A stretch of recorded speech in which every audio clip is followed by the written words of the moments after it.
ஒரு பெண் இப்படி இப்படி இருக்கணும் அப்படின்னு நம்ம ஏதாவது ஒரு வகைமைப்படுத்தினோம்னா அது வந்து அடிமைத்தனம். யாரையும் இப்படி இப்படி இருக்கணும்னு யார் எது சொன்னாலும் அது அடிமைத்தனம். அடிமைத்தனம்.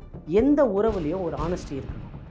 குறிப்பாக கணவன் மனைவி உறவுல don't write 2 horses at the same time. அது மென்னாக இருந்தாலும் விமனாக இருந்தாலும் ஒரே நேரத்தில் 2 குதிரையில் சவாரி செய்யறதுன்றது இருக்கு இல்லையா, அது ரொம்ப மோசம். அதுதான் நான் ஒழுங்கினம். அது ரொம்ப மோசமான விஷயம்.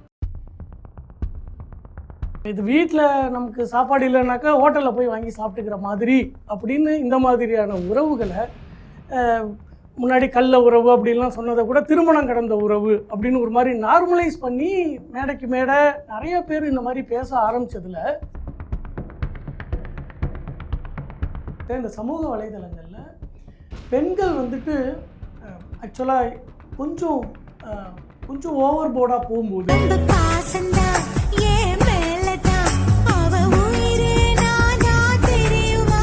இந்த மாதிரியான விஷயங்கள் நடக்குதா அப்படிங்கிறது இல்ல ஆண்கள் செய்யற போது இது தெரிய மாட்டேங்குது. பெண்கள் செய்யற போது இது கான்ஸ்பிகஸ். யாரு செஞ்சாலும் அது தப்பு தான். எந்த ஜெண்டரா இருந்தாலும் இழுத்து பிடிச்சி வைக்கவே முடியாது. அவங்க மாறிடுவாங்க. நான் ஜோசியனை பார்த்தேன், எனக்கு இப்போ கெட்ட காலமா, எனக்கு வந்து சூரியன் மாறினதுக்கு அப்புறமா அவங்க திரும்பி வந்துடும். இதெல்லாம் பைத்தியகார்த்தனமான விஷயங்கள்.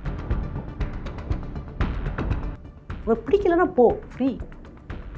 ஆனால் சொல்லிட்டு போ, எனக்கு செட் ஆகலை, எனக்கு சரியாக வரல, என் மனசில் பிரியம் போயிடுச்சு உன்னை பற்றி, என்ன வேணா நீ சொல்லு.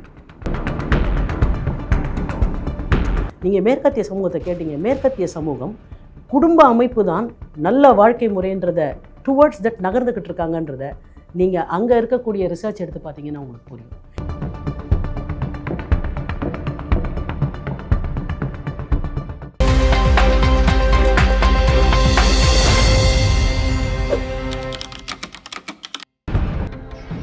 தமிழலை நேயர்களுக்கு வணக்கம். இன்று நம்முடன் இணைந்திருப்பவர் வழக்கறிஞர் சுமதி அவர்கள். வணக்கம் மேடம். வணக்கம் சார். மேடம், ஒரு பெண் இப்படி இப்படி இருக்கணும் அப்படின்னு நம்ம ஏதாவது ஒரு வகைமைப்படுத்தினோம்னா அது வந்து அடிமைத்தனம் அப்படின்னு சொல்லிடுறோம். யாரையும் இப்படி இப்படி இருக்கணும்னு யார் எது சொன்னாலும் அது அடிமைத்தனம். எப்படிலாம் இருக்கணும்? எந்த உறவுலையும் ஒரு ஆனஸ்டி இருக்கணும். குறிப்பாக கணவன் மனைவி உறவில் don't write 2 horses at the same time. அது மென்னாக இருந்தாலும் விமனாக இருந்தாலும் ஒரே நேரத்தில் 2 குதிரையில் சவாரி செய்யறதுன்றது இருக்கு இல்லையா, அது ரொம்ப மோசம். அதுதான் நான் ஒழுங்கினம்னு சொல்லுவேன். அது ரொம்ப மோசமான விஷயம். உனக்கு பிடிக்கலன்னா போ, ஃப்ரீ. ஆனால் சொல்லிட்டு போ, எனக்கு செட் ஆகலை, எனக்கு சரியாக வரல, என் மனசில் பிரியம் போயிடுச்சு உன்னை பற்றி, என்ன வேணா நீ சொல்லு. ஏன்னா ஃபேப்ரிக் மாறிக்கிட்டே இருக்குது சார் சமூகத்தில்.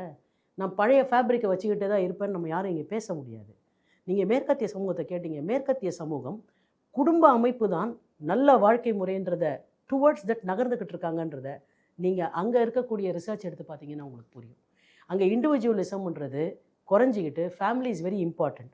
ஒன்றும் இல்லை, எக்கனாமிக் டிப்ரெஷன் வந்த பொழுது மற்ற தேசங்களை தாண்டி இந்தியா அதை தாங்கிக்கிட்டு நின்னதுக்கு ஒரு காரணம் என்னென்னா, அவங்கெல்லாம் தேவர ஸ்பெண்டிங் எக்கானமி, நம்ம சேவிங் எக்கானமி. ஏன் நம்ம சேவிங் எக்கானமினா, ஃபேமிலி இருந்தது, ஸ்பெக்குலேஷன் இருந்தது, சேர்த்து வைக்கணும், எதிர்காலத்துக்கு இருந்தது, சேர்த்து வைக்கணுன்றதை பற்றி அக்கறை இருந்தது. இதெல்லாம் குடும்ப அமைப்புக்குள்ளே ஒரு கூறாக இருந்தது. அப்போ குடும்பம்ன்றது பல விஷயங்களையும் தாங்கி பிடிச்சிது. அந்த ஒரு காரணத்தினால தான் உலகளாவிய இடங்களில் எல்லா இடத்துலையும் ஒரு பிரச்சனை வந்தபோது இந்தியா அதில் தப்பிச்சு தனியாக நின்றுது. இதையெல்லாம் அவங்க அனலைஸ் பண்ணுறாங்க. இப்போ மேற்கத்திய நாடுகள் அவங்க they are moving towards family. ஆனால் நாம் என்ன நினைக்கிறோம்னாக்க, we are moving towards the problems that they are facing. அமெரிக்காவில் இருக்கக்கூடிய இன்றைக்கு ஆகப்பெரிய பிரச்சனை என்ன தெரியுங்களா? அன்வெட் மதர்ஸ், 12, 13, 15 வயசு குழந்தைங்க அந்த வயதுலேயே வந்து குழந்தை பெற்றுக்கிறது. அதனால் அந்த குழந்தைங்களை யார் எப்படி காப்பாற்றுறதுன்னு தெரியாமல் 17 வயசு பசங்க வந்து அப்பாவாக இருந்தாங்கன்னாக்கா அந்த குழந்தைங்களுக்கு அவன் வேலை செஞ்சாது குழந்தைங்களுக்கு சம்பளம் பணம் கொடுக்கணும், அந்த உறவின் மூலமாக பிறந்த குழந்தைக்கு. இப்படிலாம் காம்ப்ளிகேட்டடாக ஹேண்டிலே பண்ண முடியாத, தலையில் பைத்தியம் பிடிச்சி பாயசோரன்ற அளவுக்கு சிக்கல்கள் அங்கே இருக்குது. அந்த மாதிரியான ஒரு சிக்கலை நோக்கிய சமூகமாக நாம் மாறணும்னா இந்தியா மாதிரி ஒரு கண்ட்ரியில் அதை ஹேண்டிலே பண்ண முடியாது. ஏன்னா நமக்கு அந்த மாதிரி ஃபினான்ஷியல் ரிசோர்ஸஸே கிடையாது. கவர்மெண்ட்டால் இதெல்லாம் சப்போர்ட்டே பண்ண முடியாது.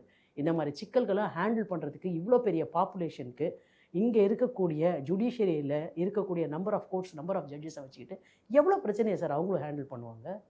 அவங்களும் ஹியூமன் பீயிங்ஸ் தானே, எவ்வளோ ஹேண்டில் பண்ண முடியும்? இந்த மாதிரியான குற்ற சம்பவங்கள் குறையும்னு படுதா? மக்களோட மனநிலை எப்படி வரும் இப்போ இதில்?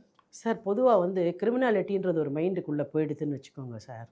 அது ப்ரீசிடென்ட்ஸை பார்க்காது. நீங்கள் தொடக்கத்தில் ஒரு கேள்வி கேட்டிங்களா, இதுக்கு முன்னாடி இருந்தவங்களாம் மாட்டாங்கல்ல, அப்புறமா இப்போ இதுக்கு பின்னாடி இருக்கவங்க செய்யாமல் இருப்பாங்கன்னு நினைக்கிறீங்களா? அப்போ இந்த தீர்ப்புனால தான் என்னதான் நமக்கு பயன்னாக்க மேபி 1% மாறலாம், பயம் வரலாம், மேபி நடக்காமல் கூட இருக்கலாம். ஆனால் செய்த தவறுக்கு ஒருத்தர் தண்டனையே அனுபவிக்கலன்ட்டாக்க அப்புறம் there will be only chaos sir. Everybody will be getting into everybody else's way and nobody would get நோ வேர்னு ஒரு இது உண்டு, ஒரு ஃப்ரேஸ் உண்டு. அதுதான் நடக்கும். இப்போ வந்துட்டு இந்த மாதிரியான பெண்கள், நான் முன்னாடியே உங்கள்கிட்ட இதை பற்றி சொல்லியிருந்தேன். எப்படின்னாக்கா இந்த சமூக வலைதளங்களில் பெண்கள் வந்துட்டு ஆக்சுவலாக கொஞ்சம் ஓவர் போர்டாக போகும்போது இந்த மாதிரியான அப்படி விஷயங்கள் கிடையாது நடக்குதா சார். நீங்க அப்படிங்கிறது இல்ல எனக்கு இல்ல ஒரு இல்ல இது. இல்ல எனக்கு இல்ல இல்ல ஆண்கள் செய்யற போது இது தெரிய மாட்டேங்குது. பெண்கள் செய்யற போது இது கான்ஸ்பிகஸ். யார் செஞ்சாலும் அது தப்பு தான். ஆண்கள் செய்கிற போது அவங்க சைபர் கிரைமில் ஈடுபட்டு பெண்களை டார்ச்சர் பண்ணிக்கிட்டு அவங்கள இன்டியூஸ் பண்ணி ஃபோட்டோஸ் எடுத்து வீடியோஸ் எடுத்து அப்லோட் பண்ணிடுவேன் மிரட்டி மேலே மேலே மேலே குற்றங்கள் செய்வதற்கு அவங்கள தூண்டி அதுக்கப்புறமாவும் அவங்கள விடாமல் அவங்கள ஒன்று சாவடிக்காமல் விட மாட்டேன்ற அளவுக்கு சேஸ் பண்ணக்கூடிய ஆண்களை வந்து நாங்கள் சைபர் கிரைம்ஸில் பார்த்துருக்கோம். அதனால் வந்து பெண்கள் தான் இங்கே தப்பு பண்ணுற மாதிரி நீங்கள் சிங்கிள் அவுட் பண்ணி பேசுகிறத நான் ஒத்துக்க மாட்டேன். ஹேவிங் செட் தட், அதுக்காக பெண்கள் செய்யறது ரைட்டுன்னு நான் பேசல.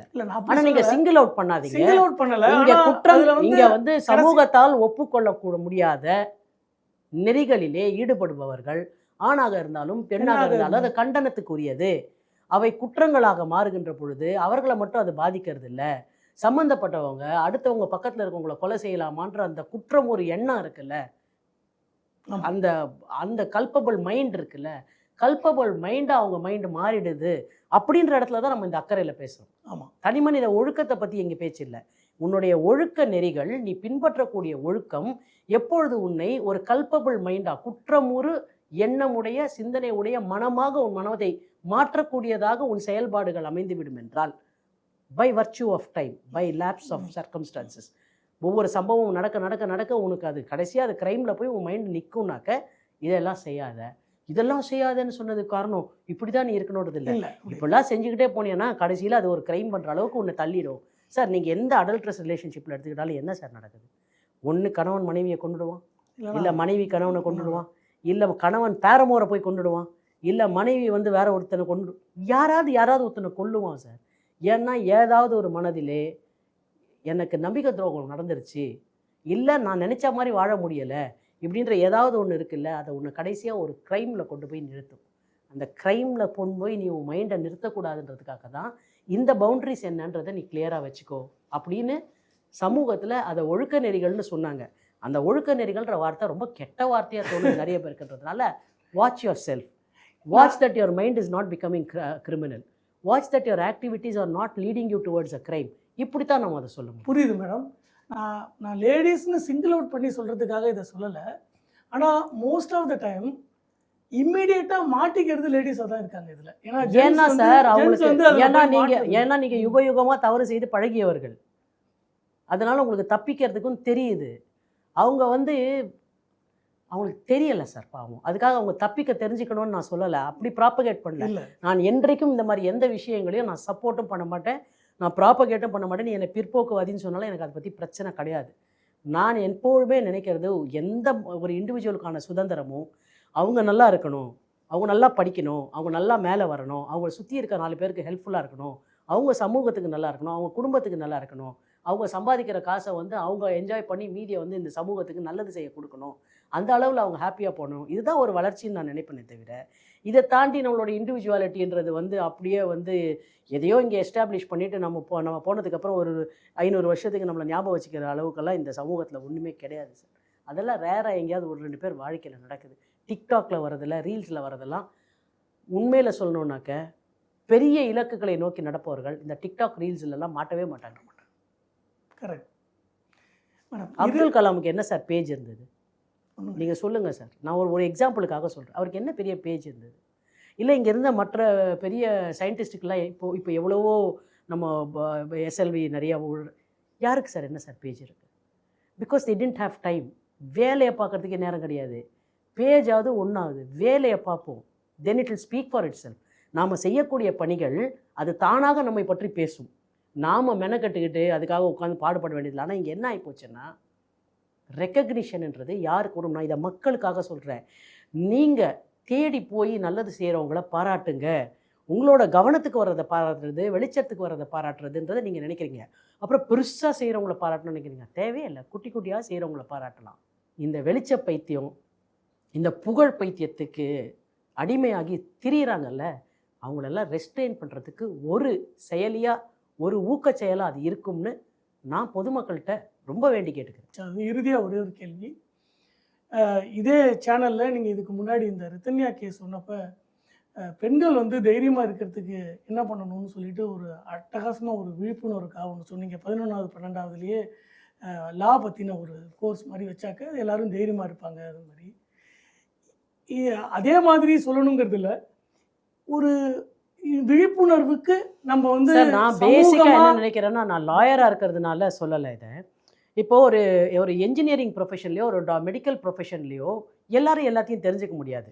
பட் அடிப்படையாக சயின்ஸ்னு ஒன்றதை நீங்கள் சொல்லித்தரீங்க இல்லையா? ஒரு பர்டிகுலர் ஃபிசிக்ஸ் கொஞ்சம் சொல்லித்தரீங்க, கெமிஸ்ட்ரி கொஞ்சம் சொல்லித்தரீங்க, பயாலஜி கொஞ்சம். ஸோ சயின்ஸுன்றது எல்லார் வாழ்க்கையிலையும் எந்த காலத்துலையும் ஏதோ ஒரு விதத்தில் வந்து நம்மளை ஆக்கிரமிச்சுக்கிட்டே இருக்குது. கணிதம் எல்லார் வாழ்க்கையிலும் எல்லா இடத்துலையும் ஏதோ ஒரு விதத்தில் வந்து இதையெல்லாம் நீங்கள் 10th ஸ்டாண்டர்ட் வரைக்கும் சொல்லித்தரீங்களா? அதுக்கப்புறம் தானே நீங்கள் எலெக்டிவ்ஸ் ஆர் ஆப்ஷன்ஸ் வைக்கிறீங்க. அப்போ லாவும் எல்லார் வாழ்க்கையிலும் எல்லா இடத்துலையும் ஏதோ ஒரு விதத்தில் வந்து ஆக்கிரமிச்சுக்கிட்டே இருக்குது. அப்போ பேசிக் லான்னு ஒன்று இருக்குல்ல, ஒரு சின்ன ஸ்ட்ரக்சர் பண்ணுங்கள். ஒரு 4 கிரிமினல் கேஸு, அப்புறம் 2 கான்ஸ்டியூஷனில் வந்து ஒரு 4 ப்ரொவிஷன் ஆஃப் லா, அது 4 ஆர்டிக்கல், இந்த மாதிரி பேசிக்காக ஃபண்டமெண்டல் ரைட்னா என்ன, சிவிக்ஸில் வருது ஃபண்டமெண்டல் ரைட்ஸ்னா என்ன, டைரக்டிவ்ஸ் ஆஃப் ஸ்டேட் பாலிசினா என்னென்னு. அது ரொம்ப பெரிஃபரலாக இருக்குது. கண்டிப்பாக கம்பல்சரியாக ஒரு பேப்பரு, நீ சயின்ஸாக எடு, நீ இதுவாக எடு, காமர்ஸாக எடு, என்ன வேணால் எடு, லான்ற பேப்பர் இருக்குது இல்லையா? அப்கிரேட் ஆகிற ஸ்டூடெண்ட்ஸ் 11th 12th ஸ்டூடெண்ட்ஸ் தான் அடுத்தது சமூக வெளிக்கு வர போகிறாங்க. அவங்க தான் காலேஜுக்கு போக போகிறாங்க. ஸோ பேசிக்காக லான்றது should be a common paper. ஒரு பேசிக் திங்ஸை என்காம்பஸ் பண்ணி, கிரிமினாலிட்டி என்ன, எங்கே இதுக்கு என்னென்ன வரும் அப்படின்ற ஒரு சின்ன ஸ்ட்ரக்சர், ஒரு 50 மார்க்ஸுக்கோ ஏதோ ஒன்று ஒரு ஒரு ஒரு ஒரு சப்ஜெக்ட் வைக்க தான் செய்ய வேண்டியிருக்கு நம்ம. It's high time that the educationalists, கல்வியாளர்கள் இதை பற்றி ஆழ்ந்து சிந்தித்து சம்மந்தப்பட்ட அரசாங்கள்கிட்ட இது பேசி சட்டத்தின் சில கூறுகளையாவது 8ஆம் வகுப்புலேருந்து 12ஆம் வகுப்பு வரைக்கும் எல்லோருக்கும் பொதுவானது. க்ரைமில் வந்து கொஞ்சம், கான்ஸ்டியூஷனில் கொஞ்சம், பேசிக்காக க்ரைம் கான்ஸ்டியூஷன் தெரிஞ்சால் கூட போதும். கொஞ்சம் வந்து ஓரளவுக்கு வந்து ப்ரொசீஜர்ஸ் என்ன, ஒரு பேசிக்காக கம்ப்ளைண்ட் எழுதுறது எப்படி, இந்த மாதிரியான விஷயங்கள் எல்லாம் பேசிக்காக எல்லாருக்கும் தெரிய வேண்டிய விஷயம். இப்போ எப்படி வந்து லெட்டர் ரைட்டிங்கிறது ஒன்று இருந்தது இல்லையா, கடிதம் எழுதுவது எப்படின்னு, அந்த மாதிரி பேசிக்கான சில விஷயங்கள் இருக்கு இல்லையா, நோ யோர் ரைட்ஸ் அப்படின்ற மாதிரி. நோ யோர் ரைட்ஸ் ஒரு பேப்பராகவே இருக்கலாம். அந்த ரைட்ஸில் வந்து கொஞ்சம் கொஞ்சம் கொஞ்சம் கொஞ்சம் எல்லா ரைட்ஸையும் வந்து ஒரு சப்ஜெக்டாக வைக்கணுன்றதை பற்றி it's high time central government, state government and all educationalist, கல்வியாளர்கள் இதை பற்றி ரொம்ப ஆழமாக சிந்தித்து இதை ரொம்ப வலிந்து சொல்ல வேண்டும். இதை எந்த ஸ்டேட்டு முதல்ல கொண்டு வந்தாலும், குறிப்பாக தமிழக அரசு இதை முதல்ல கொண்டு வந்தாக்க நான் ரொம்ப ரொம்ப சந்தோஷப்படுவேன். இது போலவே மாரல் சயின்ஸ் மாதிரி எதுவும் அந்த மாதிரியான சப்ஜெக்ட்ஸ் எல்லாம் எதுவும் வேணுமா சார்? அது வந்து பேசிக்லேன்னு சொல்லி தரணுமா? அது வந்து ஒரு இடத்துக்கும் மாறுபடுறதுனால அதை ஒரு சிலபஸாக இனி வந்து கவர்மெண்ட் வைக்கிறதுன்றது நடக்காத விஷயம்னு நான் நம்புகிறேன் சார். அது வந்து அனார்க்கியில் தான் போய் முடியும். ஏன்னா சண்டை தான் இங்கே எடுத்துக்குவாங்க. ஏன்னா இங்கே அவ்வளோ செக்மெண்ட்டு அவ்வளோ டிஃப்ரென்சஸ் இருக்கிறதுனால ரைட்ஸ் ஓரளவுக்கு தெரிஞ்சாலே போதும் சார், டிசிப்ளின் ஆட்டோமேட்டிக்காக வரும். மிக்க நன்றி மேடம். நன்றி.